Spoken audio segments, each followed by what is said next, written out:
thing about walking into an empty shop is, it's a blank slate. Anything could happen. I've been thinking, dreaming, what could I possibly do? Bigger, better, weirder, more. A brand new perception of reality. Something in the great outdoors. The benefit of being in the television industry is you can have any kind of backdrop you want. You just call up the prop guy. It's like, hey, today I need like a dormant 10,000-year-old volcano in the backdrop. No problem. They set up these cardboard cutouts. It looks perfect. Over the years, I've had a lot of different shops, a lot of different backgrounds, if you will. It inspires absolute free thought wherever your brain takes you. And I gotta say, my brain is taking me to a peculiar place right now. Look at this fine piece of machinery. Didn't think I was gonna get rid of this one, did you? In my world, every project starts with a good pile of parts, all the potential, and stir it together. My envisioning process has led me to the conclusion that these tires are the appropriate tires for the project. You know what I mean? Right away, you start to imagine things. From a 25-inch tire to a 40-inch tire, and then whatever it takes to get there. That's all I have to see. It's a natural fit. What more is there to say? Don't get distracted by the details. I know that this Pinto has no drivetrain, and yes, the tires are taller than the hood, but I've got plans. This thing got taken out of commission. It was a roadie rig for bands. It pulled this huge stage, had a generator in it. I built it for my friend Rich years ago. When it went out of service, he's like, Ian, you gotta have the flame. The flame truck belongs on your ranch. But we're not here to talk about the flame truck. We're talking about what's inside, It's what's inside that counts. It's another gift from another friend. This one is from my friend John. He said, dude, that Pinto you're building, I'm feeling you. I got just the stuff. Once I start spreading the word about my cockamamie ideas, seems like people are all jumping on board. And as usual, someone steps up with just the right stuff. Right here is another example of good used trash. It's a 77 Dodge Ram chassis, full-time four-wheel drive. It's got a skyjacker suspension lift. It's got these cool shocks. It's got gears in it for big tires. Perfect for that Pinto project. Not everyone might see this as the ideal choice, I see this as the belle of the ball. This is exactly what I need for my Pinto mini monster truck. I got some parts, I got some plans, and a mind free of practicality. Let the shenanigans commence.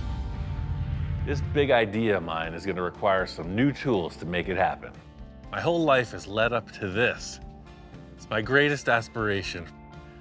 The old Ben Pack 10,000-pound lift. The lift for guys that wear big hats. Look at this. I'm a tall guy and I want to lift some heavy cars, so I went to Ben Pack. They're a local Southern California business. They got a great reputation. They make a ton of great products. It was a natural. No more working like this on a transmission. I'm 50 years old. My knees hurt. I don't want to lay under the car anymore. I could even keep my hat on. You know how I love that hat. Now that I'm looking at it, that looks like about ride height to me, but the lift still offers a bit more if I want to put even bigger tires on it. I may change my mind, but I tell you, it's looking good up there. With the chassis and the Pinto side by side, I could see we're up against a few major issues. Look at the wheelbase. It's way off. I know that Pinto's 94-inch wheelbase, and this thing's bigger than 94 inches, guaranteed. 3 foot, 6 foot, 9 foot. I don't know, 9 times 12, that's a lot of numbers. Definitely have to do some modification. Let's drop her down and see what she's got. Right there, you can clearly see something's hitting. Engine is much too wide. This Pinto came with an inline 4-cylinder engine. This truck has a big V8, so it's kind of like stuffing a 15-pound cat in a 2-pound mousetrap. I can clearly see 2 major issues. I don't want to see the valve covers under the freaking subframe. Secondly, look at the back of this frame. It looks like it's about 20 inches difference. I gotta say, there's a million reasons one might turn back on a project like this right now, forget all about it. But that is not the full custom way. We're gonna put on the blinders, focus on one task, and continue on. Time for the chassis reduction. I'm feeling positive. I've wanted to do this my whole life. Truly, I've wanted to do this since I was a little kid. The first drawings I used to make, I would draw 2 circles as close together as possible, and then I'd put a car body on it. That is clearly, the lightning in the bottle moment. So when you're a kid and something thrills you, that's real. So to trap that, save it, and then express it, that's where the magic happens. I've never done a 4-wheel drive before. This is my first 4x4. I can't wait to make a complete mockery of the whole scene and have a blast doing it. I've talked about all the things that I like about this project. It's time to talk about a few that I dislike. You look at the rocker panel of that Pinto right below the door, what do you see? A nice straight shot, a straight line, right? When you look at this chassis, that looks like some kind of sketch that I would do. It's all wiggly, it doesn't make any sense. In simplest terms, I'm trying to get rid of that dip to dip in the bump, joo-wop, shoo-wop. So what I want to do is I want to set up 2 rails across the top here. So I'm going to temporarily weld it in up here, and it'll clamp here. So when I open this 20-inch section up, this comes forward, and I can build the new chassis underneath. There is a madness to this method, I got to tell you. So I have my reference point, end point, end point. So now I have to take this out, put it back on the rail. And we can roll this puppy straight ahead until it hits the point of reference. Now that I have all that lined up and established, locked in, I can take off the rest of the chassis and the piece of the cross member that I'm going to replace for the transmission. I mean, you've heard of the horse whisperer, or the dog whisperer, or whatever. I'm clearly the junk whisperer. And what this chassis is telling me is it wants to be the full custom mini monster truck Pinto. Love the smell of burnt Dodge in the evening. With every project, it's gotta drive. This one has a pretty powerful V8 engine. I want to make sure that this thing is in place structurally and then do the design work. Well, that was pretty straightforward, just a bunch of heavy metal. You can see the tube that I originally put in is still there.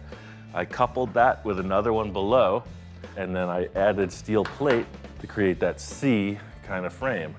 And in the end where the joint is, I just put this big fish plate, diamond shape, over the top. You see before, was doing the dip. Didn't need that, it needs to be straight. And when I'm getting ready to jump this thing, I want it to be very secure.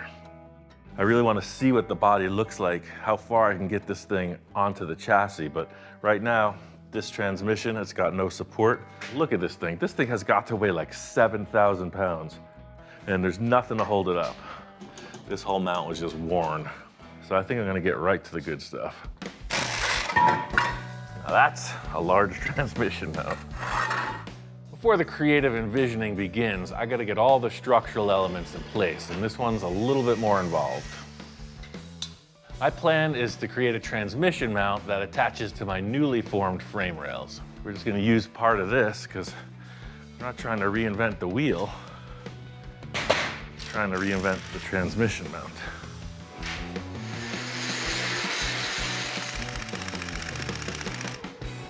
And have I mentioned that this is the first 4-wheel drive vehicle I've ever fabricated on?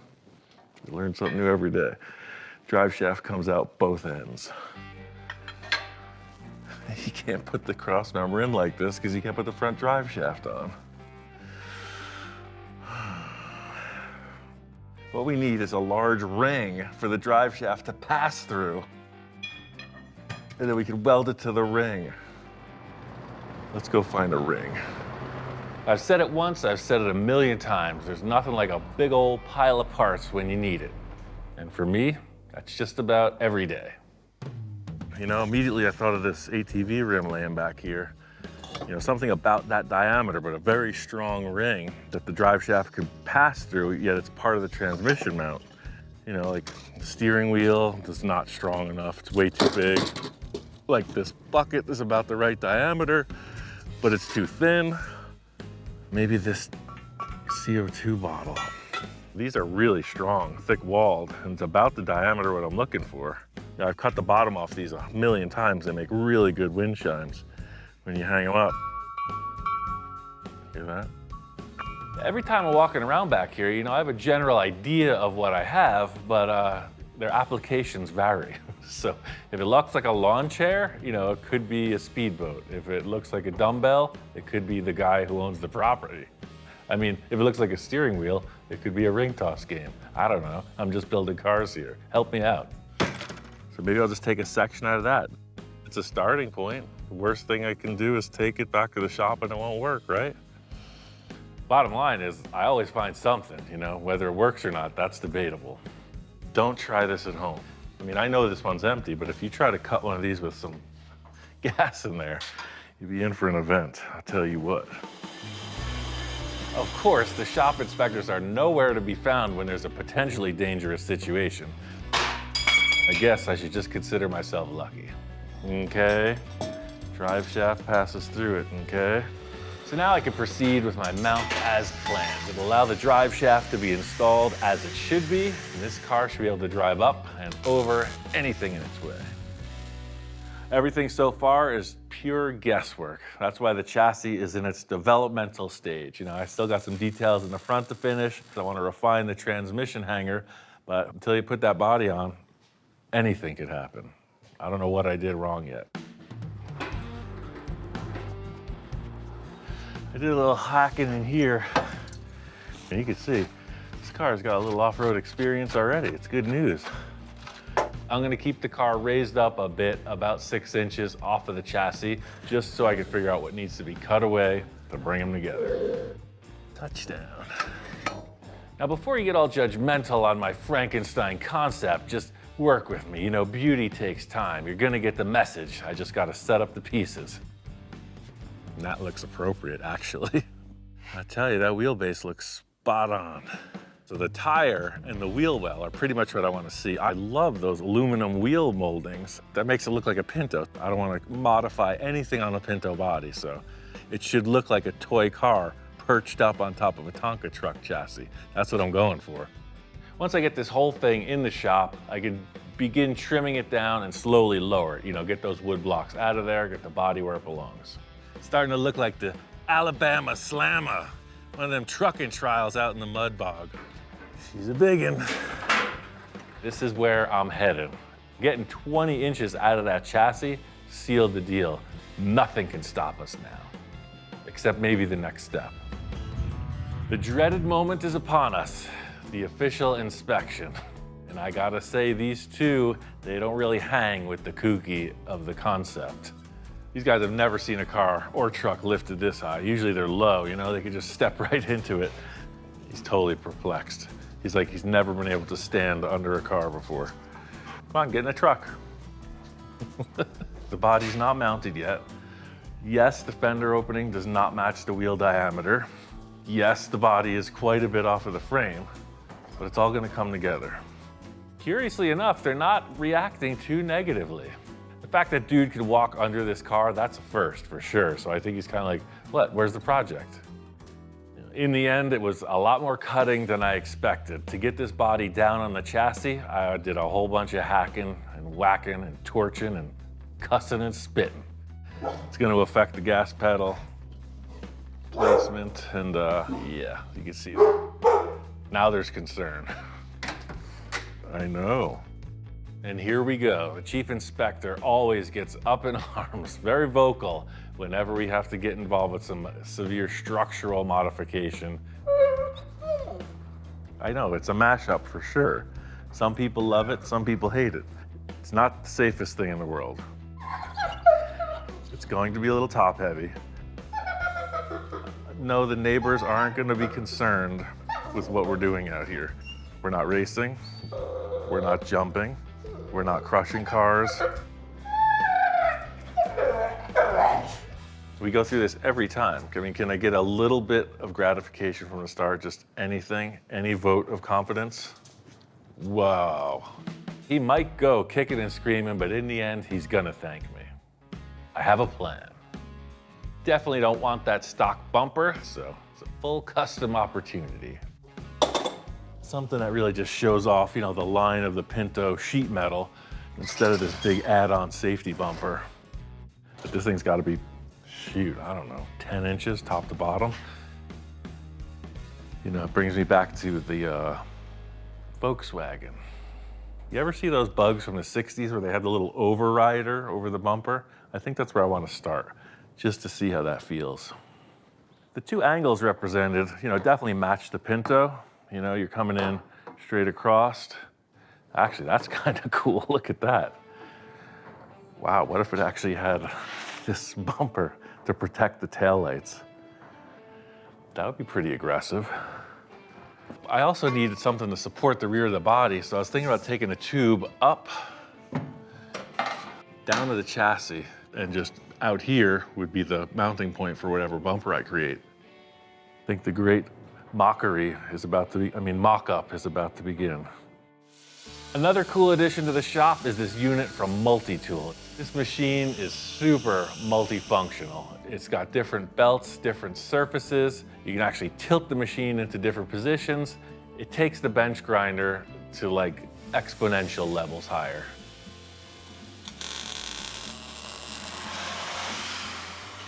Question is how high, how wide? You know what it's about, all the envisioning, where you set back and check it out. That's what I'm talking about. Usually when I don't know what the heck I'm doing, I put something in place and then move on. All about the stick it and move technique. I was trying to just do something to fill in this space, but I felt it would look too bottom heavy, you know, like somebody with a terrible underbite, like, oh, look what he did. But instead I'm gonna build a huge facade to make it like it never even happened. Big Band-Aid on a small wound.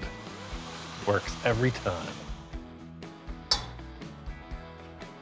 I have these bends left over from another project. I like it. All I'm gonna do is just change the whole concept. You know, in the conceptual stage of things, one must free their mind, like a buoy in the ocean, untethered, floating wherever fate takes you. Hopefully, that's not out to sea. Big Band-Aid definitely turned into something. I don't know what it is yet, but it's something.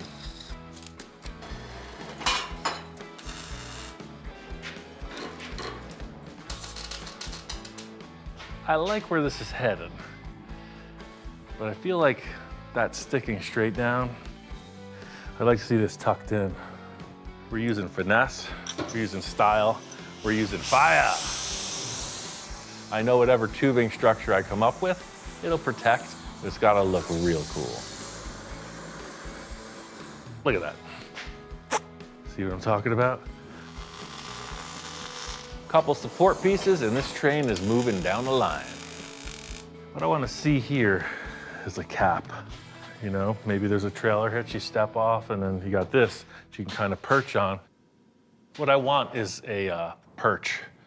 And I don't mean a fish, I mean like a step. There is a hint of the post-apocalyptic vibe with this ride, so yeah, I mean, showing off a little raw metal work, it would fit the bill. Yeah, something like that. Going in for some grub. Yeah, right? You got a little rail and a step. It's the whole concept here. Looking at this rear bumper, it really helps the shape of the car. The Pinto's kind of diamond shaped. It goes on the roof, goes down the sides, hits the taillights, comes back under. The bumper follows that shape. You know, I really, at the beginning of the day, didn't know what I was building. I like this idea. It's kind of a weird, abstract bench on the back. Perfect. I'm gonna carry that theme over to the front and then see how they work together. I gotta say, my mini monster truck is getting bulked up and ready for prime time. On to the next. I am feeling good about the bumper project. I got this rear bumper right where I need it. I was surprised. It was not really thought out until I got into it. Worked out well. In keeping with the same flavor, moved up to the front and I put something super heavy duty. Something that looks like it's like that, hey, Kool-Aid kind of guy bashing through the wall. You know, cartoon style, right? Followed these shapes in the grill. See, I peeked these out a little bit more in the center, a little less, so it's like it grew a big lower bumper. Looked like two really separate pieces, the chassis and the body, but these two components, you know, the fabrication makes it all come together. Ultimate monster truck? Probably not. Super cool custom vehicle? Maybe. There's still that big issue in between the tires. You're looking right at just this plate, and I think it could use something more. Think about taking some of this stuff, putting it in this general area. It's not really rocket science, it's just tube bending and some clean design. I suggest you give it a try sometime. I tried this at home and I was very satisfied. And it's all led to this, so get yourself a bender. It's good exercise. It's good for your hands. You, give it a try. You can do it. See that? How are you feeling about it? I'm feeling pretty good. I'm gonna weld that sucker right on there. If you want to talk about 1977 Burt Reynolds drinking a beer, crashing across state lines, this is the rig for you. He's ever present. He's watching over everything. That's kind of what Frank does over there in the corner. He never says a word. You just look at him and think, hey, Ian, are you sure you're going to be able to get into this thing? In my old age, I don't know, it's gonna be tough. I mean, all kinds of stuff could go wrong. I think it's gonna need something a little bit different. I feel like I wanna, you know, when I'm coming up to this, like I wanna grab something. This car came with a roof rack, but it no longer is there. You got 2, 4, 6, 8 mounting holes. Why not just make another roof rack? Be super secure, it grips the whole top of the car, 2 rails you can grab onto. And then we surely won't be able to get the car out of the shop door with this thing installed. It'll be awesome. This process is pretty simple. Square it up, weld it together, throw it on the roof, put on your gear and head to camp.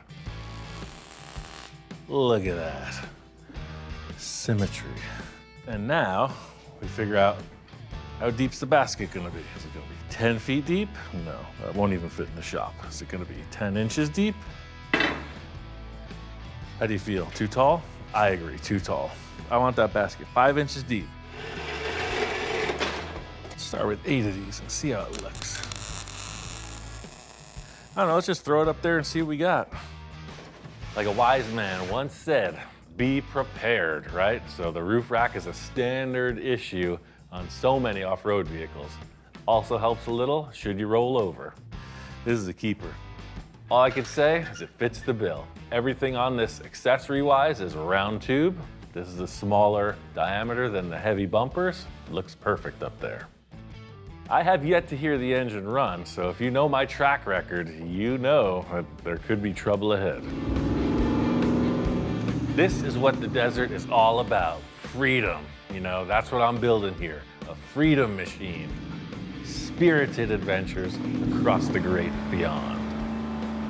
My friend Dave is a hardcore Dodge guy. He came by with his bad to the bone Ram Charger rock crawler. What a blast. This thing is geared super low, so it's just got a ton of bottom end. Gear up high, it's got big spongy tires. I mean, that's the spice of life of living out here, you know?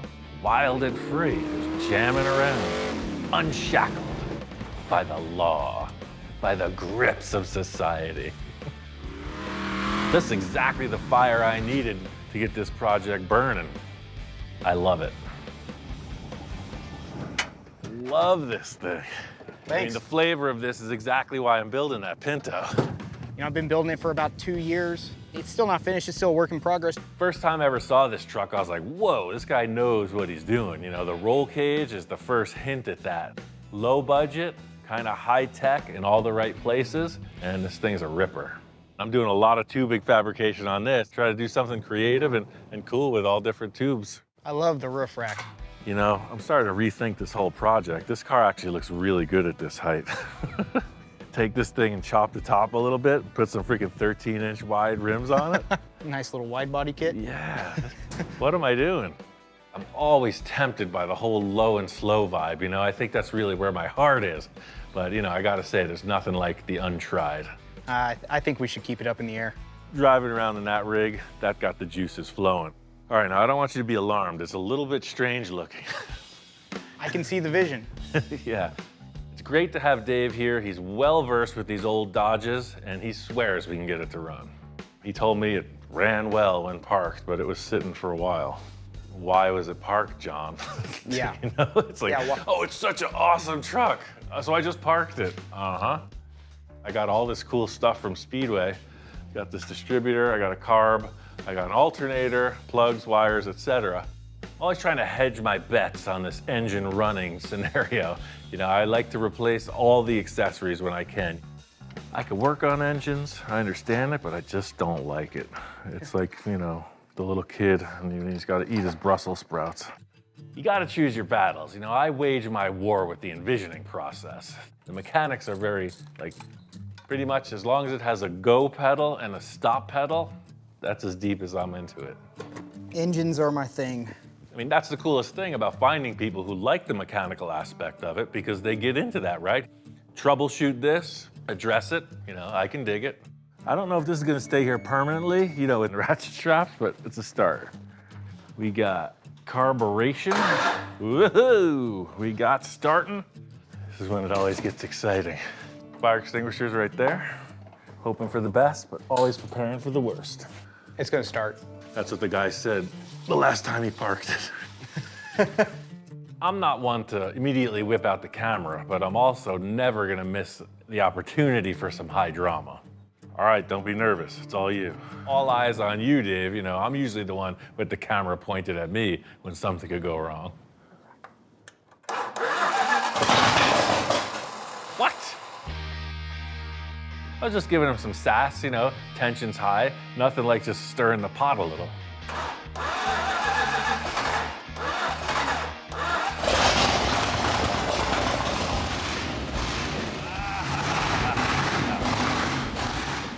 It's a runner. I gotta say, I've heard a lot of engines run, and this is on par with the rest of my half-baked ideas. Is it gonna win some races? Probably not. Is it gonna overheat? Maybe. Is it gonna keep running? We hope so. I mean, it's the typical smoky start that you get from something that's been sitting, but what a relief. It's Dodge. They always run. That's really all I needed to hear. You know, a successful engine ignition really frees my mind up to figure out the rest of this thing. Still a few nuts to crack, a few bolts to twist, a few welds to weld, and then we ride. This is my favorite part of the project, when it really starts to get weird. I'm all ears. Thinking of a paint job, something I'll really take this into the unknown territories. My friend Alan lives just down the road, and he's seen this mini monster truck's progression. I think he's got a perfect set of eyeballs and two good hands to help me with this next step. So I'm thinking about the 70s, as usual. That's nothing new. If you were to draw some lines on this car, you're thinking outlaw stuff, you're thinking race car stuff, you're thinking the general vibe of the 70s. I mean, what would you want to do paint-wise on this? Definitely need some flavor in there. Yeah, it looks like Grandma's grocery getter, right? Yeah. I want something that really pops. What colors are you thinking? See that sign on the wall? Come in for a cool treat, right? Represents the color wheel pretty good. So It really does. those are the options we're dealing with. Something that Loving it. really stands out. It's a bit of color theory, if you will. Any kind of commercial, in-your-face signage will have contrasting colors. And that's one to grow on.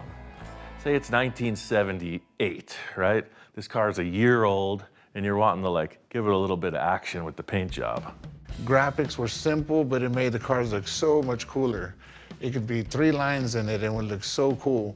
3 lines. That's a start. 3 lines is a start. I like that. See? You're working already. Let's put 3 lines on it. Working with Dean creatively, I love it because he's open, you know? He's not one of them people that think they know it all and his idea is the only way. You have an idea, you bring it to the table, it's game. Here, check this out. It's a new technique I just came up with. This is the old extension cord technique. I do mentally prepare myself before I come.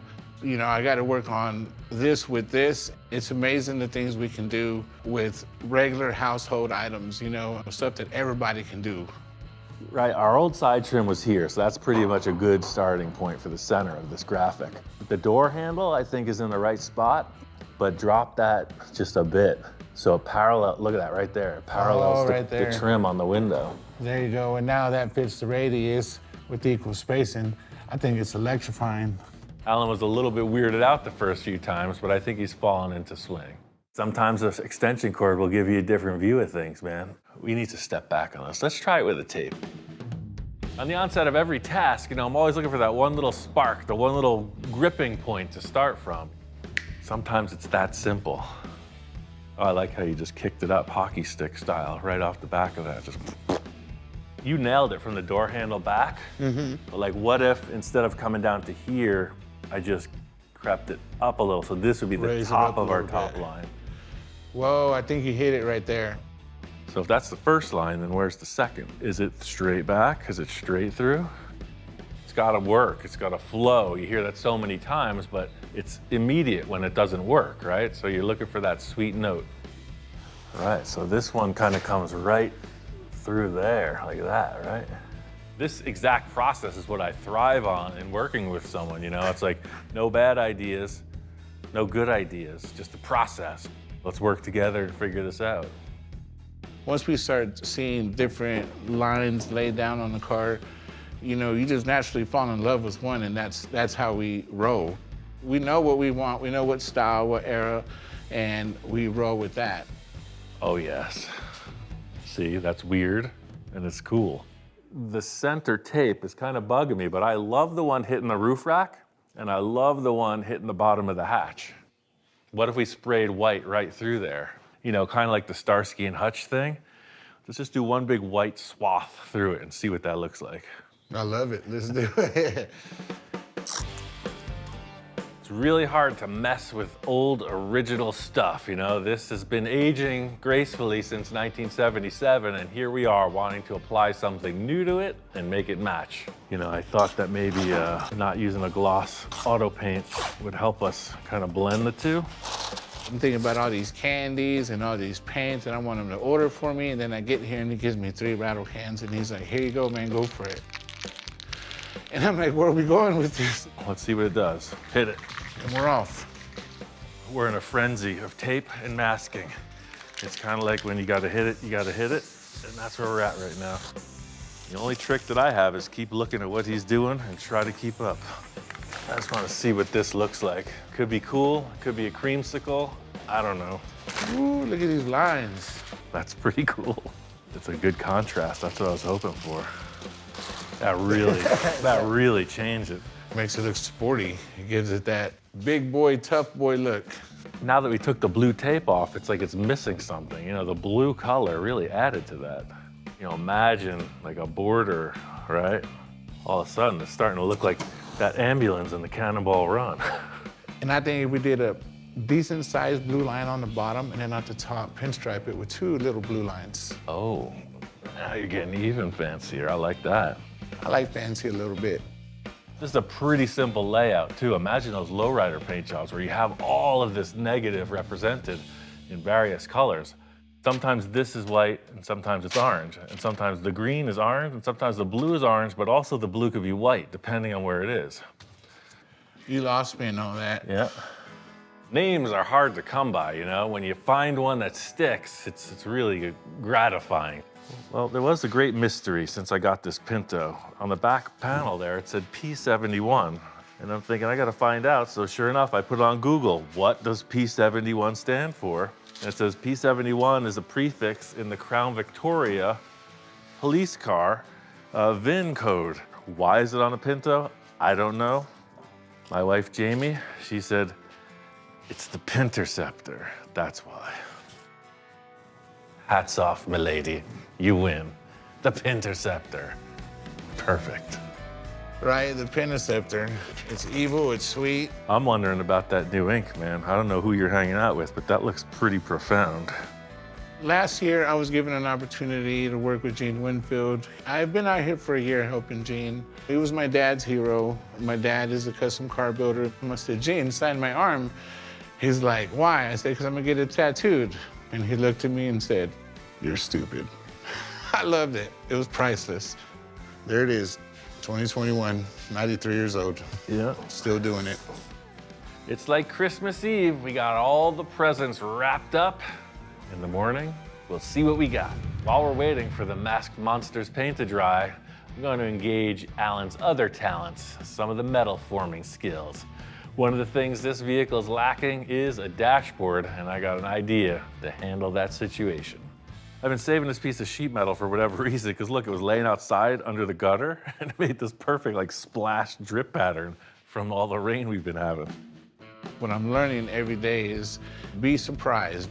If this went on the driver's side of the dash, you'd have this kind of weird, rusty, patinaed orange effect on the dashboard, right? That's right, almost looks like a rusted sun. Yeah, right. It's just keeping with the au naturel theme, you know? Dashboard, smorgasbord.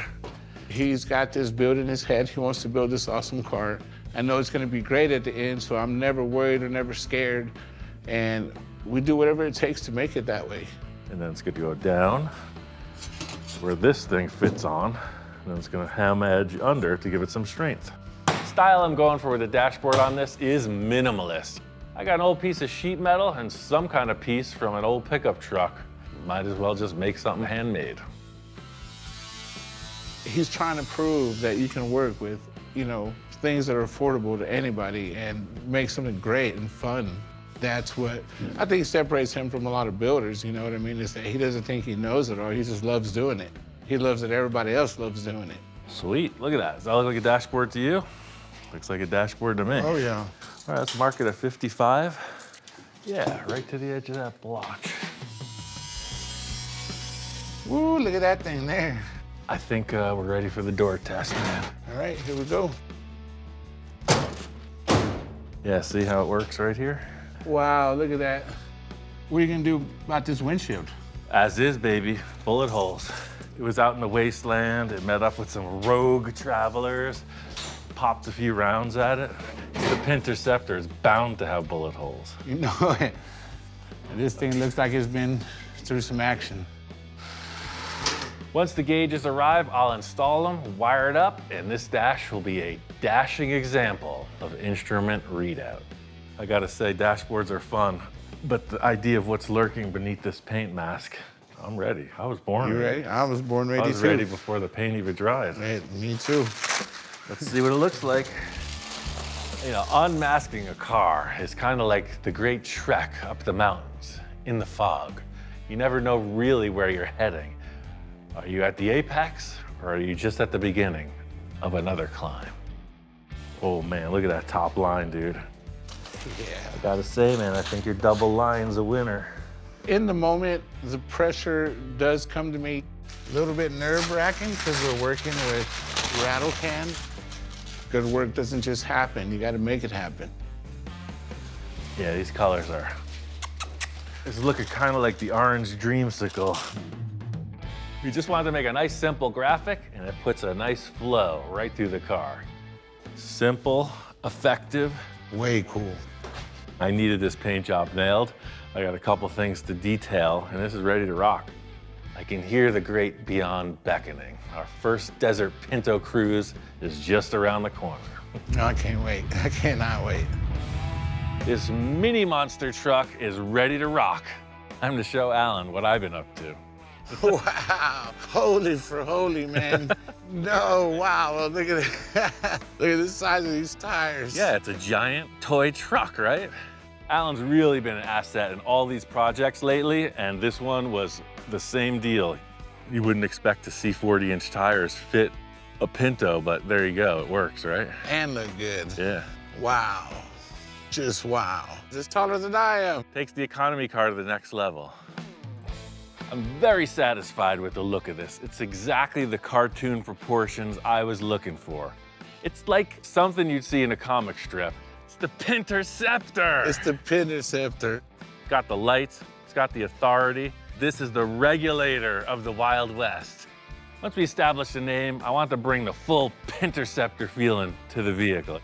Something that was out to get the bad guys, smash through whatever it needed to, light up what it needed to, and ultimately bring the law and order back to the Outback. Face of this thing looks so aggressive. It looks like it's coming at you and it's angry and it's smiling at you because it's about to eat you up. But then as big a truck as this is, it's still a Pinto inside. Check out the dashboard. Got 5 gauges, got some switches, got a little ashtray. I put an ashtray in because, I don't know, I guess in the post-apocalyptic world, you might need a cigar. I have one guilty confession. What's that? I actually built the entire project just for the PA system. That's right, ladies and gentlemen. The Pinterceptor! Woo! It's time to let it boogie. Let's do this. Got a nice little low note. Seeing it sitting there is one thing, but driving it is a whole other can of worms. Woo! Wow! Dude, it was the coolest thing. It sounds so loud. It's crazy. You know, I don't know what a mini monster truck would feel like, but this thing is something for sure. It's kind of like a bucking bronco. Watch out! It's like you're on the top of a fishing boat. It feels like it might flip over at any moment. Just bouncing all over the place. With the paint, I carried the Pinterceptor graphic up onto the roof. It's something that Alan and his wife designed. Worked out perfect. My kick is just exploring all different versions of building cars. I've built them low, built them weird, built them cool, and this one is definitely out there. My favorite thing about this is me driving up like a clown and everybody going, "What's wrong with that guy?" Kicks up a little dust. Runs better than I hoped, man. You gotta check this out. So I told Alan, hey, saddle up, partner. Hop in that rig and see what it can do. All right. Yeah, being inside, driving it, let me tell you, it was a lot more comfortable than I thought it was gonna be. Watch the shrubbery. Hey. It was a little bouncy, but as far as driving it, was super comfortable, felt solid. You just see this thing, you don't even see the tires, you just see this machine coming over the bushes. So stupid. It's awesome.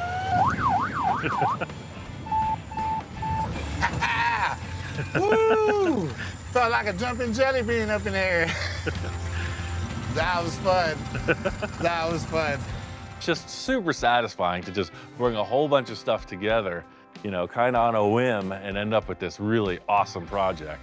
It's just got me all amped up to build some more crazy stuff. I couldn't wipe the smile off my face. It was so much fun. Dude, great job all the way around. Wow. By the way, I like your choice of hats. Thank you. Man, at 7 years old, if I could build the craziest Pinto, because remember, in 1977, the year this Pinto was born, I was 7 years old. What goes around comes around.